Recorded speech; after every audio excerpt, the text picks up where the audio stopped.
Live look outside here to start the 6 o'clock hour on a Thursday morning. Of course, we are bracing for more warm temperatures. 80 degrees plus yesterday, 80 degrees plus expected today. Before we get back to our top stories this morning, you can do this. You can scan that QR code you see right there on your screen, download our news app. You can take the morning show with you and watch on any of your devices. That is right. Now let's get to our Katie LaSalle. And obviously, we're expecting some unprecedented heat. I don't think I've ever experienced anything like this in the month of March. It's crazy. No, it's historic. So Colorado has not experienced anything like this in terms of a stretch of 80-degree temperatures. We saw 81 yesterday. We're expecting to break records from today, tomorrow, Saturday before slightly cooler air arrives. But the record is 81 this afternoon. That was set back in 1907. We're expecting mid-80s on Friday, and it is feeling like summertime as we get into Saturday. Near 90-degree readings expected. Now, a big ridge of high pressure in control across the region, and it's cool outside this morning. Currently, we're in the 50s, but mild when you step out the door. Calmer winds for today. This historic heat wave sticking with all of Colorado and a big portion of the southwestern portion of the country before we briefly cool down on Sunday, where we'll see highs in the 60s. But this morning, upper 40s, low 50s, downtown Denver to Castle Rock, up into Fort Collins, slightly colder up near Greeley at 36. But we usually see temperatures starting off in the upper 20s in Denver, Breckenridge there right now. Later on today, here's your planner. By 10 a.m., 66 degrees, lots of sunshine, dry conditions out and about for this afternoon. Shorts and t-shirt weather with low 80s expected in Denver, 86 the expected high in Greeley. So for today, a big warm up on tap, but also with gusty winds, a red flag warning in effect. Wind gusts up to about 30 miles per hour. So if a fire were to spark, it could spread rapidly. As we know, it is dry, and we will be watching those strong winds up north. In and around the Denver area, higher winds on Saturday. Details on that slight cool down on Sunday still to come. All right, sounds good, Katie. We'll check back in with you in just a few minutes. Meanwhile, Boulder Police are asking for help to identify a stranger who broke into someone's home while they were asleep. Investigators say this man we're showing you right here on the screen entered a home near the intersection of Grandview and 11th, just west of Broadway, several times this month. He eventually succeeded getting inside when he found an open door just before 2 a.m. on March 8th. The woman inside had no idea the man was in her house until she saw it on her camera the next day. Police believe the man used a nearby parking lot to get into the home, climbing into the back and side yards and then entering through that open door. If you recognize this man, if you know anything about what happened, you're asked to call Boulder Police. A family in Johnstown is grieving the loss of a loved one after a crash on I-25 earlier this month. A woman says the man killed was her husband, Skylar. She says he was on his way to work at the time of the incident. CSP says a van clipped his car, causing him to spin out and roll over. His wife is now left to raise their 2-year-old daughter by herself.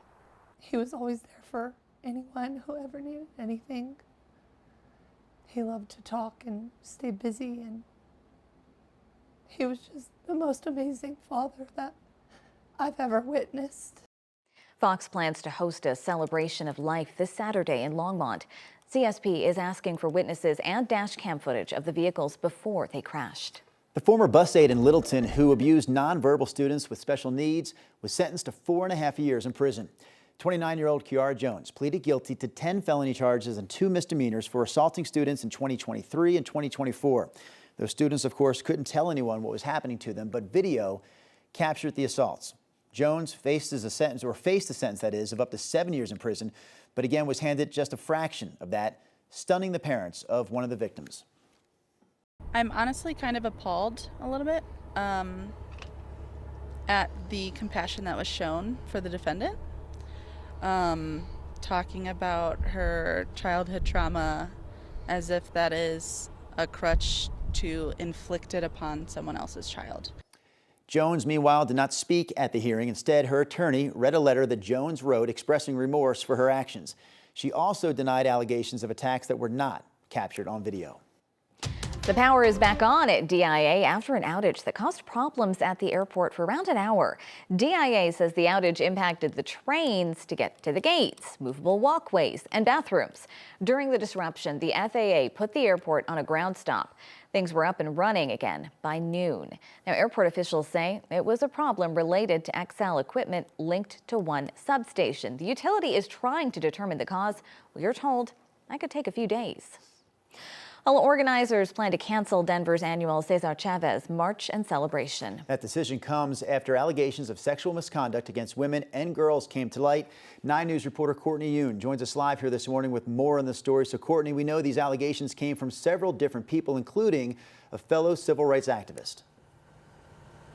Yes, that's right, Shalima and Drew. We're here at Cesar Chavez Park near Tennyson and 41st, and his name is one that we see all around Denver, including here, except that's kind of changing now as these abuse allegations are coming to light. Take a look behind me. You can see that someone placed a tarp over the sign of the entrance of the park here.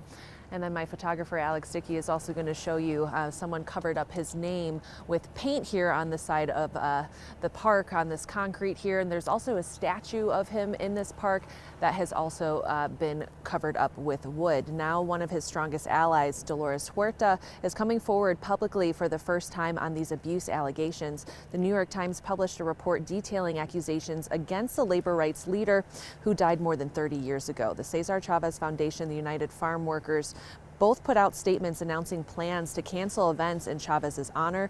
Huerta helped co-found the National Farm Workers Association in 1962. She said in a statement yesterday that she was a victim of sexual misconduct by Chavez on 2 separate occasions, which both resulted in pregnancies. Huerta said she then arranged for the children to be raised by other families that could give them stable lives. She said she chose to keep the allegations secret until now to protect the civil rights movement focused around farm workers that she was leading along with Chavez. Denver City Council President Amanda Sandoval confirmed that organizers plan to cancel the annual event planned for April 11th this year.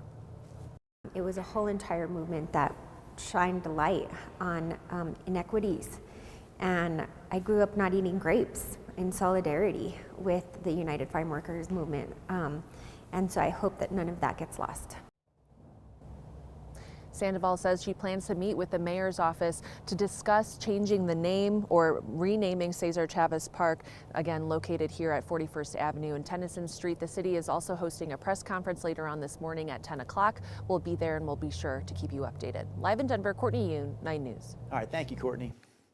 The city of Denver's plan to replace its controversial flock cameras with a system from Axon has cleared a city council committee. The new contract would cut the number of license plate reading cameras in the city by more than half. But several council members say their concerns go beyond the vendor, and the contract's fate before the full council remains uncertain. We're creating data that allows anybody to be tracked around the city, not just, a plate that we're looking for because of a crime, but anybody. And there has never been an authoritarian government in history that had access to that kind of data. The new contract would make it so the city can choose to opt out of new features like a potential sharing network in the future. But without rules in place to govern the automated license plate readers, those decisions could be made by either the police department or the mayor.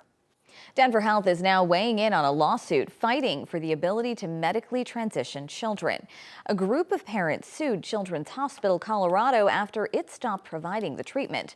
Children's made the decision to stop providing this kind of treatment after the Trump administration threatened to cut Medicaid funding. The group suing argues that losing access to care is dangerous and discriminatory. This week, Children's filed a response with the Colorado Supreme Court, which is reviewing the appeal after a lower court ruled in favor of the hospital's stoppage.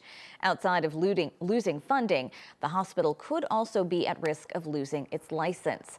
Denver Health also chimed in this week supporting Children's Hospital.